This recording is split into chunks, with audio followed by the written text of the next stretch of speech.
Bismillahirrahmanirrahim. Assalamualaikum warahmatullahi wabarakatuh. Innal hamdalillah nahmaduhu wa nasta'inuhu wa nastaghfiruh wa na'udzu billahi min shururi anfusina wa min sayyiati a'malina. Man yahdihillahu fala mudilla lahu wa man yudlil fala hadiya lahu. أشهد أن لا إله إلا الله وحده لا شريك له وأشهد أن محمدا عبده ورسوله اللهم صل وسلم عليه وعلى آله وصحبه ومن دعا بدعوته ومن سار على نهجه ناوين التعلم والتعليم والتذكر والتذكير والنفع والانتفاع والإفادة والاستفادة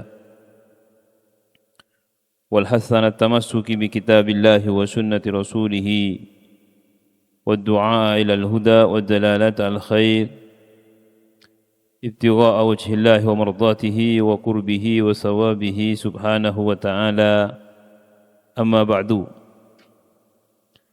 Jamaah salat subuh Masjid Ar-Rayyan yang dirahmati Allah, alhamdulillahi wa syukurillah. Di pagi hari ini kita mendapatkan nikmat dari Allah, bisa melaksanakan salat subuh dengan berjamaah. Alhamdulillahi wa syukurillah kita bisa melanjutkan pembacaan kitab At-Tadhkirah tentang kematian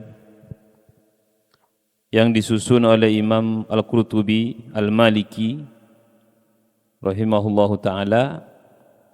Kita sampai di halaman 109 dalam bab mempercepat penyelenggaraan jenazah, yang mana ini diawali dengan hadis dan kita sudah membacanya, yang diriwayatkan oleh Imam Al-Bukhari dari Abu Sa'id Al-Khudri radhiyallahu anhu, bahwasanya Nabi SAW bersabda, "Idza wudi'atil janazatu wahtamalaha ar-rijalu ala a'naqihim." Bila jenazah telah diletakkan dan dibawa di atas pundak beberapa lelaki, fa in kanat salihatan qalat, apabila jenazah itu orang baik, orang soleh, ia akan berkata, "Qaddimuni, qaddimuni, segerakan aku menuju rahmat Allah." Wa in kanat ghairu shalihatin, apabila jenazah itu tidak baik, tidak soleh, qalat, maka ia di atas kerandanya ini akan berkata, "Ya wailaha, aina tadhhabuna biha?" Sungguh celaka, kemana kalian akan membawanya? Ini yang berkata ruhnya. Berarti ruhnya masih ada di sekitar situ. Saya enggak tahu juga ini, wallahu alam, apa yang akan terjadi kalau kita nanti seperti ini. Yasma'u sautaha, ruh yang mengatakan ini didengar suaranya, kullu syai', oleh semua sesuatu, setiap sesuatu mendengarnya, illal insan, kecuali manusia tidak mendengar. Walau sami'ahu la sa'iqah, andaikan manusia mendengarnya pasti ia pingsan. Makanya ada bab sa'iqah, itu bukan bab atau fasal itu sebenarnya. Jadi sa'iqah itu makna pingsan. Di sini kan disebutkan di 109 itu pasal sa'iqah itu di kitab itu. Ini enggak ada kaitannya ini karena tentang mempercepat jenazah. Enggak ada pasal tentang pingsan, itu enggak ada dalam tadhkirah itu, dalam kitab ini. Jadi pingsan ini dalam kitab ini, pasal sa'iqah itu, mati pingsan itu makna dari walau sami'ahu la sa'iqah, andaikan manusia mendengar suara tadi maka akan pingsan. Artinya dia tidak akan mampu, bukan mati. Karena ada bab nanti dalam kitab ini, orang itu akan pingsan ketika mendengar suara sangkakala. Di antara sebab pingsan dalam bab ini, saya juga enggak paham ini kok dijadikan pasal pingsan ini. Jadi ini tentang sunnah. Jadi sunnah hukumnya mempercepat jenazah. Untuk apa? Nah, di sini disebutkan dalam pasal Soiko ini sekali lagi digarisbawahi. Tidak ada kaitannya, ini masih tentang mempercepat penyelenggaraan jenazah. Mempercepat penyelenggaraan maknanya mempercepat, ada beberapa pendapat ini ya. Ini yang dimaksud mempercepat ini, yang pertama, apakah ketika membawanya ke kuburan?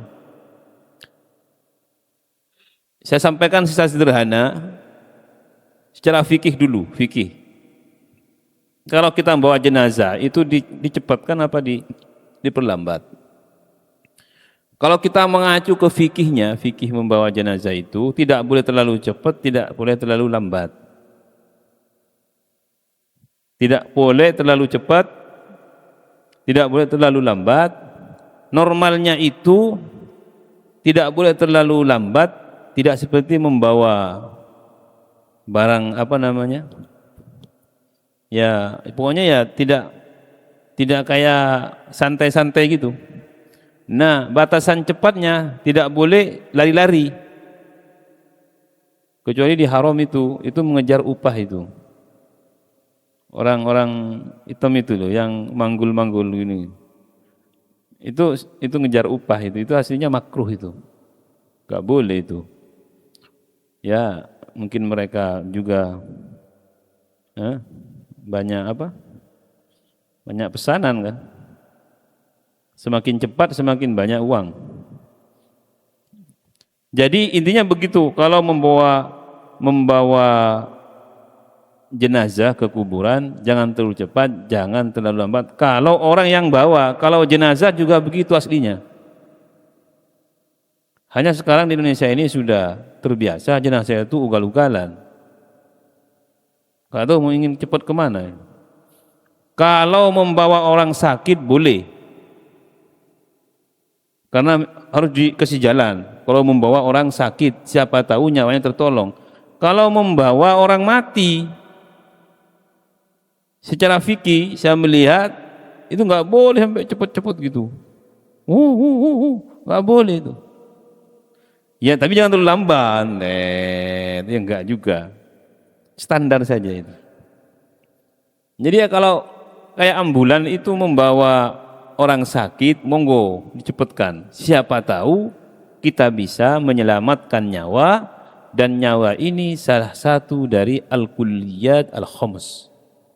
Dari 5 perkara yang harus disegerakan, diawalkan, diprioritaskan daripada yang lain. Nyawa. Kalau sudah mati, nah ini khususnya yang sering bawa ambulan. Ada juga yang mengartikan mempercepat dalam penyelenggaraan jenazah setelah mati agar tidak berubah busuk. Ini mana kedua. Kalau ada orang meninggal, jangan lama-lama. Agar apa? Tidak berubah menjadi busuk. Jadi sekarang diformalin.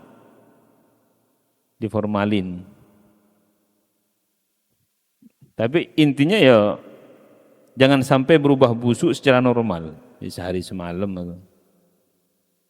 Formalin itu berubah. Saya mengalami sendiri, ada orang dari Malaysia dibawa 3 hari lewat Juanda itu.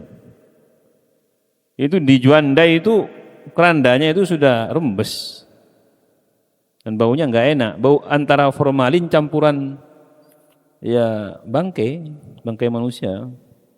Tapi tetap kuat formalinnya, artinya tidak sampai membuat bau-bau yang begitu menyengat ya. Tetap formalinnya yang lebih kuat, tapi tetap terasa baunya itu. Dan pendapat yang pertama lebih sesuai sebagaimana hadis yang diriwayatkan oleh An-Nasa'i dan dari Uyainah bin Abdurrahman, ayahku menceritakan kepadaku bahwa ia menghadiri jenazah Abdurrahman bin Samurah Lalu keluarlah Ziyad yang berjalan di depan keranda jenazah. Kemudian keluarga dan kerabat Abdurrahman mengangkat dan berjalan sambil membawa keranda jenazah di atas pundak-pundak mereka. Mereka berkata, pelan-pelan, pelan-pelan. Semoga Allah memberkati kalian. Sehingga mereka berjalan sangat pelan. Ya pelan gitu ya. Kemudian di tengah jalan ada Abu Bahrah radhiyallahu anhu yang mengendarai bigal. Bigal itu keledai. Yang melihat mereka, ketika Abu Bahrah ini melihat mereka kok pelan sekali. Dia kemudian mengatakan sambil mencambuk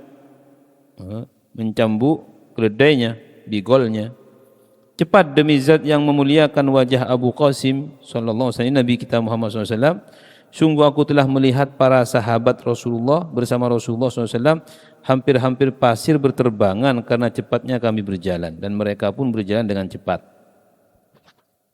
Tapi maksudnya pasir-pasir berterbangan tidak sampai lari. Yang menjadi pegangan kata Abdul Bar, Ibnu Abdul Bar ini ulama Malikiyah, sama dengan Imam Qurtubi ini, di Maliki ini semuanya. Ibnu Abdul Bar rahimahullah ta'ala, beliau ulama Malikiyah, mengatakan yang menjadi pegangan para ahli ilmi dalam hal ini adalah mempercepat jalan yang belum terhitung lari-lari kecil.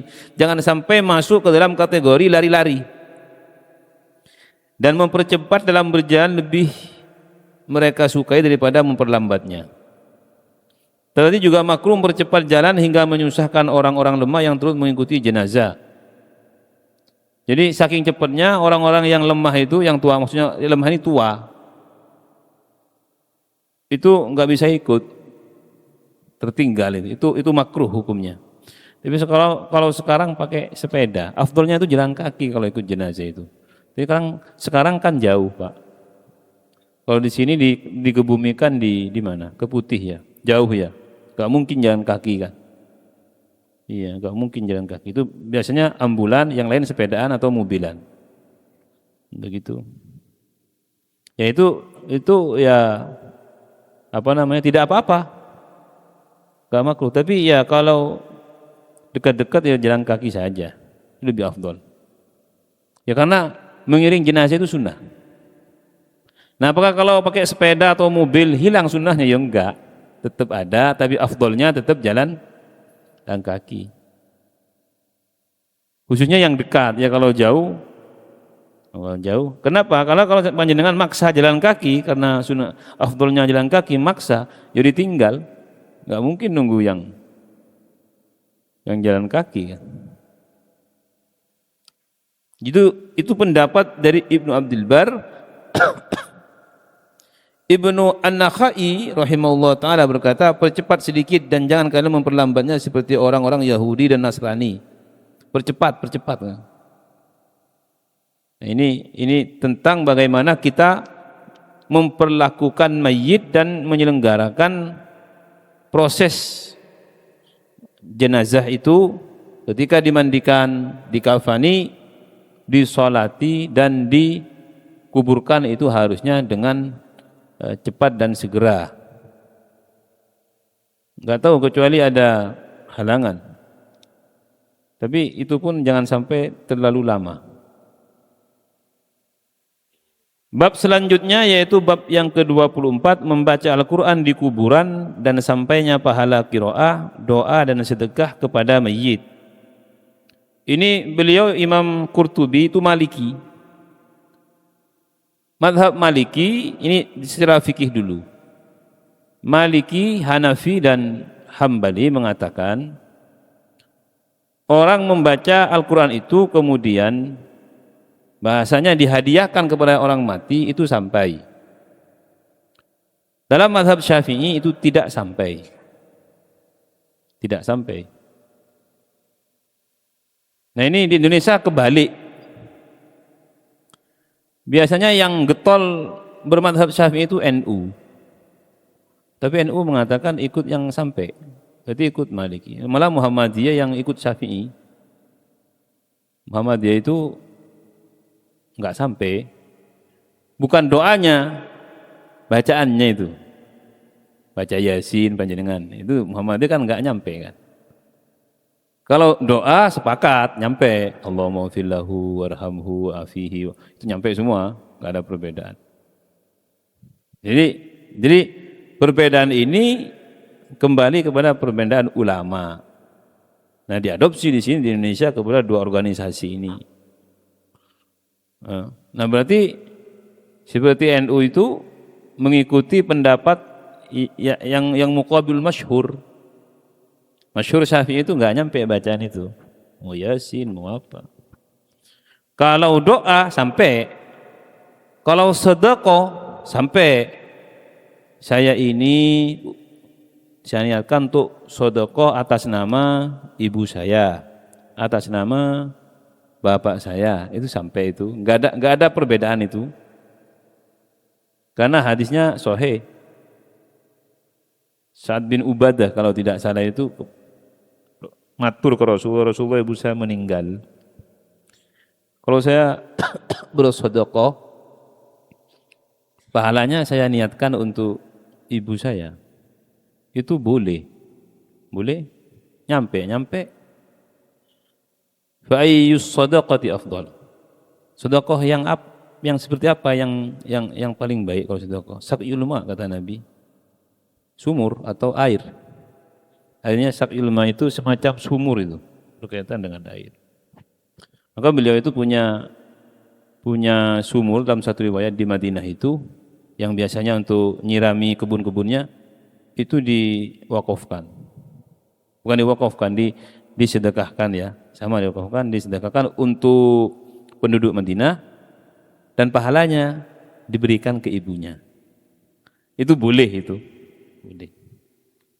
Nah, kalau seperti itu boleh. Yang masalah itu kalau baca-bacaan itu seperti ada khatmul Quran, ya ada orang meninggal kan biasanya ada khatmul Quran, dibacakan hataman Quran, itu nyampe apa enggak? Nah di sini yang dipermasalahkan.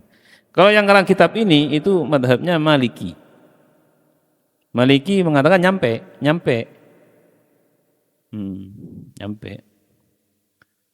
Pengarang kitab Imam Qurtubi rahimahullah ta'ala berkata asal muasal bab ini adalah bab tentang sedekah kepada mayit.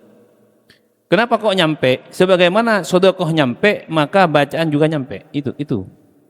Kalau hadis Nabi enggak ada.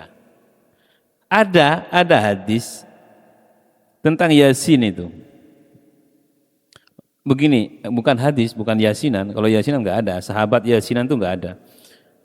Yasinnya itu, surat Yasinnya itu ada hadis Nabi SAW. Imam Ahmad juga meriwayatkan, Abu Dawud, Iqra'u Yasin ala mautakum. Dalam riwayat lain, Iqra'u ala mautakum Yasin. Baca kepada orang meninggal kalian Yasin. Ini ada beberapa pendapat. Karena hadis ini tidak maudhu. Hadis ini bukan sahih, bukan hadis palsu, bukan. Apa maknanya ini? Ada yang mengatakan bahwa itu maksudnya ketika dia dalam keadaan sekarat. Ketika dalam keadaan nazak itu. Karena di antara faedahnya Yasin ini akan mempermudah. Barokahnya itu mempermudah. Maka baca Yasin. Ada yang mengatakan itu sebelum dikuburkan. Sebelum dikuburkan. Itu kan mayit biasanya kan nggak langsung dikuburkan, disolati, diletakkan biasanya kan dulu, diletakkan nunggu apa, dan masa menunggu ini dibacakan Yasin itu. Ada yang ketiga setelah dikuburkan, ini setelah mati. Maka ada dua pendapat ini. Ada yang mengatakan kalau ini hadis untuk keadaan sebelum dikuburkan. Kalau setelah dikuburkan tidak. Ini ada perbedaan pendapat seperti itu. Saya sampaikan perbedaannya. Jadi tidak ada perselisihan tentang kebolehannya sedekah itu. Kenapa? Kok sedekah itu kan memang tidak ada perselisihan. Panjenengan sekarang mau sedekah atas nama siapa boleh, yang orang mati boleh, pahalanya nyampe di sana, senang mereka. Ini untuk ibu saya, senang. Kalau ini tidak diperdebatkan, kenapa memperdebatkan pahala dari bacaan? Ya karena kata mereka karena nggak ada dalilnya. Kalau tadi kan ada dalilnya kalau sedekah. Ini kan hanya dikiaskan, dianalogikan saja. Paham sebab muasal perbedaannya. Jadi begitu juga pahala bacaan Al-Quran, doa dan istighfar, meminta ampun untuk mayit, karena semua hal ini termasuk dalam kategori sedekah. Sebab sedekah tidak hanya dikhususkan dengan harta saja. Bacaan juga boleh, kalau saya baca Yasin untuk ibu boleh. Sedekah juga ini. Makanya kita ini jangan sampai merasa bahwa ketika sudah mati sudah terputus dengan keluarga kita. Ya tidak. Setiap waktu kita berdoa kepada Allah, misalkan kepada ibu kita, bapak kita, Allahumma ufir li wali walidayya, ya sampai. Ya sampai. Kalau enggak percaya nanti kalau kita mati, anak kita berdoa, kira-kira nyampe apa enggak? Ya kita merasakan. Tapi enggak tahu anak kita berdoa, maka ajari anak kita itu. Doa ini, Rabbi firli wali walidayya. Jangan sampai enggak diajari itu, diajari. Ya Allah, ampuni hamba dan kedua orang tua hamba. Itu, nyampe itu. Kalau saya ikut insya Allah nyampe. Lebih condong ke sana. Karena semua hal ini termasuk dalam kategori sedekah, sebab sedekah tidak hanya dikhususkan dengan harta saja. Kalau mengupah itu kalau dari sisi transaksinya itu enggak boleh. Pak, saya mengupah panjenengan bacakan ini, nanti tak kasih uang sekian. Itu aslinya enggak boleh begitu. Nah, kalau memberikan sedekahnya kepada orang ini boleh. Tak kasih sedekah saya kepada sampean untuk pahalanya orang tua saya, boleh, enggak apa-apa. Sedekah dengan upah beda loh ya. Upah itu transaksi. Itu enggak boleh. Jadi kalau memberi sedekah boleh. Hanya kalau ada orang doa itu bukan upahnya yang berdoa, bukan. Hanya ngundang teman-teman, ngundang saudara-saudara, yuk kita berdoa, mudah-mudahan ini bukan kita membayar doa, kita bersedekah kepada dia, gitu kan. Nah, sedekah itu akan menjadi kebaikan. Nah, ini Rasulullah SAW pernah bersabda ketika beliau ditanya tentang sholat qashar. Beliau lakukan ketika kondisi sedang aman, tidak dalam perjalanan. Shadaqatun tasaddaqallahu biha alaikum faqbalu shadaqatahu. Dan ini enggak boleh kalau dalam mazhab Syafi'i. Qashar dalam, karena Nabi dalam riwayat lain tidak mengqashar kecuali dalam perjalanan. Itu yang dipegang. Tapi riwayat ini Nabi pernah mengqashar memendekkan. Tidak dalam perjalanan. Tidak dalam keadaan takut perang, itu kan boleh mengqashar. Enggak. Beliau mengqashar, beliau mengatakan ini sedekah. Sedekah. Tidak dalam perjalanan, tapi kita ikut yang sudah diverifikasi dan disederhanakan saja dalam fikih itu. Kita belajar fikihnya saja. Jangan megang hadis ini kemudian panjenengan di rumah qashar terus. Zuhur biasanya 4 jadi 2. Asar biasanya 4 jadi 2. Kenapa? Nabi kan bilang kondisi aman, beliau juga qashar. Nah, rusak nanti. Para ulama itu sudah memberikan aturannya. Karena hadisnya bukan ini saja. Nah, dari hadis-hadis yang ada itu dan dari Al-Quran, Nabi melakukan qashar itu kalau dalam keadaan takut, dalam peperangan, atau dalam keadaan perjalanan. Kalau jamak, iya jamak, beda. Jamak dengan qashar itu beda. Jamak itu menggabung sholat, tidak mengurangi rakaat, itu boleh. Sakit boleh, di rumah boleh, sibuk sekali boleh. Kalau istilah Syafi'i itu diqadha. Tapi kalau yang nggak mau qadha ya jamak sebenarnya. Panjenengan duhur di rumah sibuk nggak bisa itu. Biasanya ini ada acara-acara acara-acara manten apa. Nah, itu jamak. Kalau memang benar-benar sibuk ya, kalau hanya pura-pura sibuk ya tidak. Saya sibuk sekali, nggak sempat sholat, jadi saya tak jamak saja. Malah nggak sibuk dia. Bisa ke mushola 10 menit bisa. Maksudnya laki-laki. Yang kadang-kadang itu perempuan. Yang penting jangan dinormalisasi. Setiap ada manten, make up, apa? Udah hilang, sholatnya hilang. Selama ini lebih penting dari nah ini naudzubillahi summa naudzubillah. Tapi minimal ya jangan sampai kita itu tidak sholat, minimal menjamak. Macet monggo nggak apa-apa. Penjelasan dari mana kemacetan ya niat saya menjamak sholat. Kalau kosor nggak boleh di rumah. Yang penjelasan dari mana? Jawa Tengah. Maghrib belum sholat, maghrib. Terus gampang lah, nanti kita gabung apa? Nanti kita kosor isyanya jamaah takhir di rumah saja, nggak boleh. Harus di jalan, berhenti di Mojokerto kah, di mana? Berhenti di situ. Kalau kosor, kalau jamak boleh. Jamak boleh. Karena kosor ini para ulama mengatakan harus ada illah. Harus ada sebab memangkas rakaat, harus ada sebabnya. Di rumah sudah nggak ada, dan sebabnya nggak ada di rumah itu, sudah mukim. Kalau di jalan kan masih musafir, ya. Statusnya itu masih musafir, berarti masih boleh. Kalau di rumah nggak musafir. Sama mau berangkat kemana, jangan dikosor di rumah dulu, keluar dulu, posisikan Anda sebagai musafir dulu.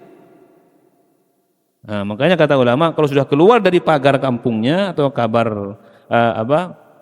pagar atau pembatas daerahnya boleh. Kalau di sini kalau sudah ke Sidoarjo lah boleh. Nah, hal seperti ini dijelaskan dalam fikih sehingga kita itu tidak bingung.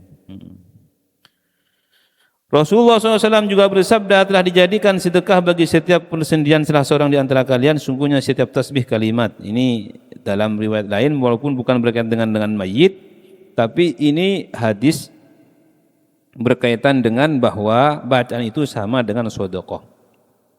Imam Qurtubi ingin mengatakan bahwa bacaan Yasin itu pahalanya juga sedekah kalau diberikan. Boleh, berarti nyampe. Nah, ini ingin mengatakan seperti itu. Tahlil sedekah, tahmid sedekah, takbir sedekah, menyuruh orang ma'ruf sedekah, mencegah mungkar sedekah. 2 rakaat juga sedekah. Ini bukan 2 rakaat ini menggantikan itu sedekah yang setiap pagi meminta manusia untuk mengeluarkannya. Jadi setiap kita bangun pagi itu kita dituntut untuk mensyukuri setiap sendi-sendi kita ini dengan sedekah. Sendi kita masih sehat, darah masih berjalan dengan lancar, mata masih bisa melihat, badan sehat. Sedekahi itu. Syukuri dengan bersedekah. Sahabat, bagaimana kami ini begitu banyak nikmat? Cukup 2 rakaat di waktu duha. Itu sudah mewakili semuanya sebagai rasa syukur dari kesehatan yang Allah berikan kepada kita. Waktu duha itu masuk di setelah isyraq itu. Waktu duha disepakati masuknya itu setelah matahari setinggi tombak. Biasanya setelah isyraq itu. Ada yang mengatakan isyraq dengan duha itu sama. Nah, kalau isyraq itu ada 2 pendapat. Kalau duhanya 1 pendapat. Waktu duha itu 1 pendapat. Setelah matahari setinggi tombak. Itu duha mulai. Itu sepakat gak ada perbedaan. Yang gak ada perbedaan. Yang berbeda itu di isyraqnya. Apakah isyraq ini setelah terbit matahari langsung atau isyraq ini setelah masuk waktu duha tadi? Karena dari isyraq itu terbit untuk sampai matahari setinggi tombak itu membutuhkan waktu sekitar 16 menit. Sekitar atau 10 menit, enggak tahu berapa yang biasa menghitung itu. 10 ya, ada. Oh iya, 15 bukan 16. 10 15 yang saya tahu. Jadi enggak sampai 16. 10 15. Ada yang 8 ya? Ada yang 8. Hah? Sini yang ngambil yang 10, boleh enggak apa-apa. Jadi saya sampaikan 16 itu yakin. Kalau 16 yakin sudah. Kata guru saya itu, kalau kamu ingin sholat duhanya yakin, ya sudah 1,5 jam katanya. Padahal itu sudah lebih tuh. 1,5 jam setelah azan subuh itu. Iya, setelah azan subuh hitung 1,5 jam itu pasti sudah masuk duha. Jadi kata beliau, selama beliau melihat selama setahun ini kan berubah. Nah, perubahan itu kalau sudah 1,5 jam mesti sudah masuk duha, paling minimal sudah masuk waktu duha. 1,5 jam. Di sini ngambil yang 10 ya, itu nggak apa-apa. Karena ukuran falak, walau sebenarnya ukuran waktu 5 waktu itu dilebihkan 2. Sejauh yang saya dapatkan informasinya dari mereka yang di bidang falakiyah itu, yang membuat kalender itu setiap waktu sholat itu sebenarnya sudah dilebihkan 2 menit. Walaupun masih diperdebatkan di waktu Isya. Waktu Isya itu masih banyak perdebatan. Karena suatu ketika ada yang sholat Isya belum adzan. Masih tinggal 15 menit atau berapa, sudah sholat Isya. Ya begini, karena dalam fikih itu kan nggak ada jam kan. Ukurannya itu kalau sudah gelap, mega yang di barat itu sudah hilang, masuk waktu Isya, begitu ukurannya. Kenapa kita harus nunggu adzan itu? Karena begini, nah mereka meneliti juga, sebenarnya waktu Isya itu agak awal, nggak harus sampai seperti sekarang itu. Dan memang seperti itu kan.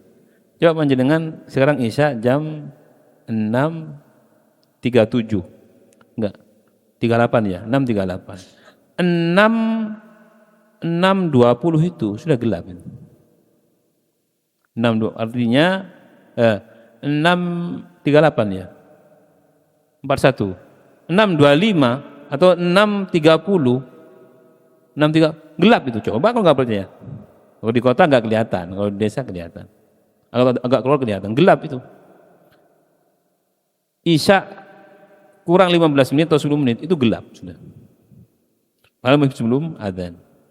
Nah ini para ulama lebih hati-hati mengambil ukuran di waktu-waktu yang paling cerah memang. Di waktu yang paling cerah dan ditambahi untuk supaya waktu Isya itu yakin benar-benar masuk gitu loh. Enggak hanya mengambil satu fenomena, 2 fenomena saja kemudian dia sholat lebih dulu, ya enggak. Itulah lajnah falakiyah fungsionalnya dalam menentukan waktu dan ukuran-ukuran sholat itu. Oleh karena itu para ulama kembali kepada kitab menganjurkan untuk berziarah kubur karena bacaan Al-Quran dan doa merupakan hadiah kepada mayit dari para pengunjungnya. Bagi yang mengatakan ulama menganjurkan ziarah kubur, Nabi menganjurkan. Nah hanya yang masalah itu tata caranya saja. Jangan memperdebatkan, jangan takut dan jangan alergi dengan ziarah kuburnya. Nabi itu kadang-kadang sepertiga malam itu ke Baqi, pernah dicari oleh Aisyah itu. Rasulullah, saya cemburu, dikira panjenengan kemana? Saya ke Baqi, dibangunkan oleh Jibril. Jam sepertiga malam ke Baqi itu. Di sini malah takut kalau malamnya. Takut. Dan saya pernah membaca memang ya begitulah. Jadi Nabi itu ke Baqi. Dan di situ kemudian ada sunnah membaca Assalamualaikum diyar qaumin mu'minin wa inna insyaallahu bikum lahikun. Doanya itu, yaitu balik lagi Nabi itu maksudnya. Tuh di situ mengingat tudzakirul akhirah, mengingat akhirat itu. Enggak ada bayang-bayang tertentu ini enggak ada. Tapi itu hadis itu dibaca Nabi SAW ketika beliau ke Baqi itu. Kemudian dari Ibnu Abbas suatu ketika beliau melewati kuburan sahabatnya, beliau mengatakan Assalamualaikum ya ahlal kubur, menghadapkan wajahnya. Beliau berdiri di atas kuburan sahabatnya, Assalamualaikum ya ahlal, bukan hanya satu, banyak. Seperti syuhada Uhud itu.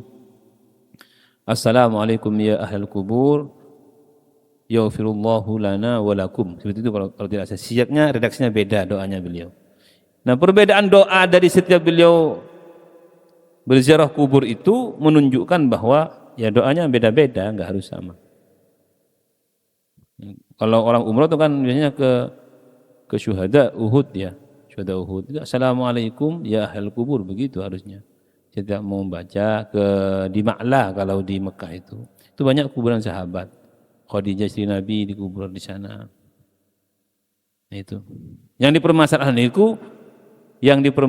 itu dan diperdebatkan itu yang berlebihan. Tapi ya kita harus menziarahi kubur. Ada sahabat teman saya itu nggak pernah menziarahi ibunya di kubur itu, nggak pernah mengunjungi, nggak pernah. Selama dikubur selesai. Suatu ketika dia rindu atau apa ingin ke pusaranya. Mungkin pernah membaca Nabi itu pernah melewati Abwa dan beliau berkata, saya ingin ke ibu saya. Kalau beliau ingin mengunjungi pusara ibunya, ke ibunya beliau. Ditanya Rasulullah ketika mau nangis, kok nangis Rasulullah? Ini bukan tangisan gak ridho, ini tangisan kasih sayang seorang anak yang ingat ibunya. Jadi beda tangisannya. Jadi suatu ketika teman saya ini mau ke situ, hilang katanya, hilang. Jadi kuburan ibunya itu hilang.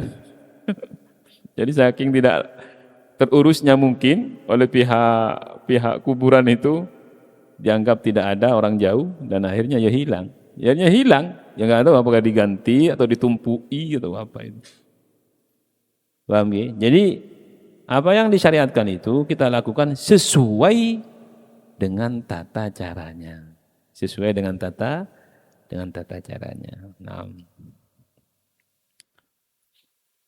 diceritakan bahwa seorang wanita mendatangi Hasan Al-Basri rahimahullah. Ini cerita semua. Saya membaca ini cerita-cerita. Kalau cerita ini bukan hadis ya. Tapi cerita ini kalau diceritakan kemudian diletakkan di kitab oleh ulama, berarti cerita ini asli. Enggak bohongan. Berarti para ulama seperti Imam Qurtubi ini menceritakan ada seorang kisah. Ada seorang wanita dikisahkan mendatangi Hasan Al-Basri. Ini salah satu sahabat tabi'i terbaik. Itu Hasan Al-Basri, tabi'i terbaik. Ditahnik oleh Umar Hasan Al-Basri ini dan disusui oleh Ummu Salamah. Hasan Al-Basri ini termasuk ulama besar dari tabi'in di Irak. Tidak ada suara yang lebih baik dari dia. Tidak ada akhlak yang lebih lembut dari dia, dan tidak ada wajah yang lebih ceria dari dia. Itu Hasan Al-Basri. Dan tidak ada yang lebih alim di masanya dari dia. Beliau itu ditahnik, tahu tahnik ya? Tahnik itu dimasukkan kurma ke dalam langit-langit mulut. Itu yang setelah dikunyah. Itu Umar, Sayyidina Umar. Dan pernah disusui oleh Ummu Salamah, istri Nabi SAW. Ini orang besar beliau. Sesungguhnya anak perempuanku telah meninggal dan aku sangat ingin bertemu dengannya dalam mimpi. Ini kita ambil pelajaran saja. Ini mimpi. Mimpi itu tidak bisa jadi dalil ya. Garis bawahi dulu kita membaca ini. Mimpi tidak bisa jadi dalil. Jadi mimpi itu nggak boleh jadi dalil. Jadi bisa jadi pelajaran iya, tapi kalau jadi dalil tidak. Andaikan panjenengan mimpi bertemu Nabi, oleh Nabi dibacakan hadis, ya nggak bisa panjenengan sami itu Rasulullah, nggak bisa. Aku mendengar Nabi mengatakan dalam mimpi, nggak bisa. Dan juga kita nggak bisa jadi sahabat, karena dikatakan siapapun yang bertemu Nabi mesti jadi sahabat. Kalau dalam mimpi, ya enggak. Nah ini. Jadi wanita ini bermimpi anak perempuannya itu mati, meninggal. Suatu ketika dia rindu.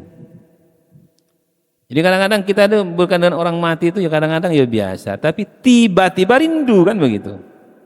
Ini ibu, anaknya meninggal, kok tiba-tiba suatu hari rindu itu, ingin melihat dalam mimpi, dia ingin bermimpi anaknya. Ini disetel berapa menit ini? 10 menit ya. Ini isyraq ya Pak? Isyraq. Ya, ini ada yang membolehkan ini kok.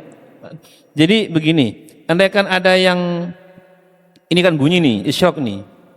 Andaikan ada yang sholat 2 rakaat isyraq itu ada yang membolehkan. Karena awal masuk isyraq itu di saat ini kan matahari sudah mulai terbit ya. Tapi duha nggak boleh. Ini nih, kalau kadang-kadang kita kan melihat loh itu sholat apa itu? Itu isyraq. Isyraq 2 rakaat. Duha nggak boleh. Tunggu berapa menit di sini? 10, 8. Oh duhanya. Kok bisa isyraq?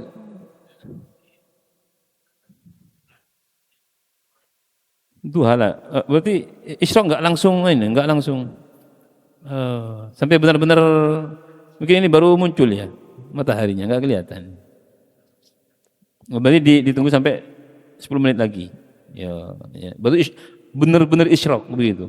Benar-benar isyraq. Oh, iya ya, benar-benar isyraq. Kalau ingin benar-benar duha, nunggu lagi 10 menit.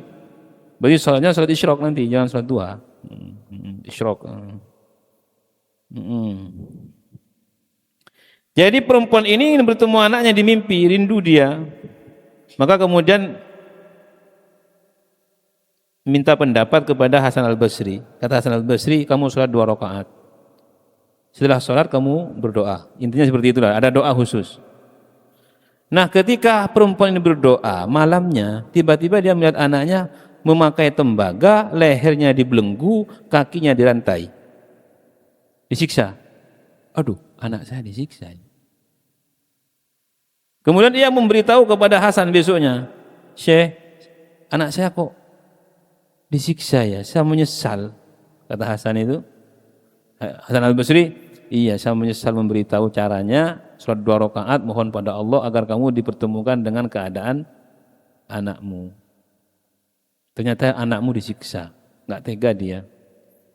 Kemudian beberapa lama setelah itu Hasan al-Basri ini bermimpi wanita ini ada di surga. Paham ini? Jangan terburu-buru dengan mimpi, jangan berdalil mimpi.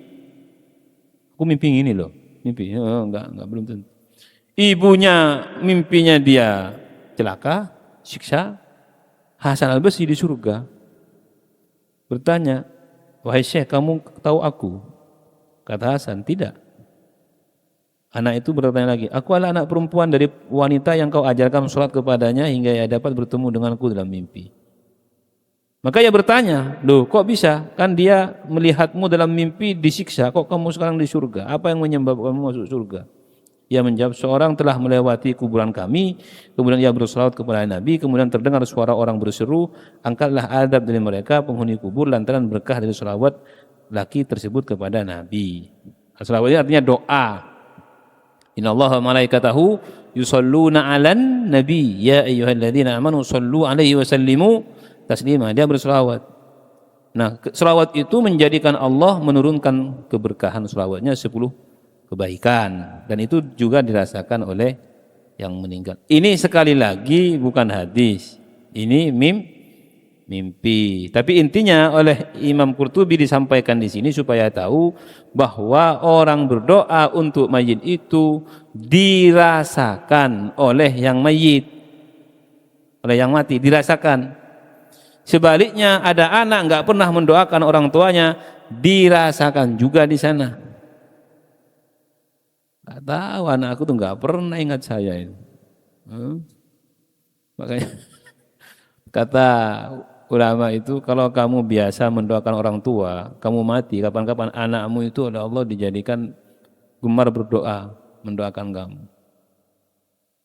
Anak kita itu, makanya jangan lupa doakan orang tua, bapak ibu kita yang sudah meninggal itu. Rabbi firli wali walidayya itu aja sudah cukup. Rabbi firli wali walidayya. Karena doa dan permintaan ampun kepada orang tua yang sudah meninggal atau saudara kita yang sudah meninggal itu ada dalam Quran. Rabbana ighfir lana wa li ikhwanina alladziina sabaquna bil iman. Ya Allah, ampuni kami dan saudara kami yang sudah mendahului kami dengan iman. Sama-sama beriman yang sudah mati duluan, ya Allah ampuni. Wala taj'al fi qulubina ghilla. Jangan jadikan di hati kami ini kebencian. asu dan semisalnya. Mungkin ada yang perlu disampaikan, monggo. Nggih. Nggih.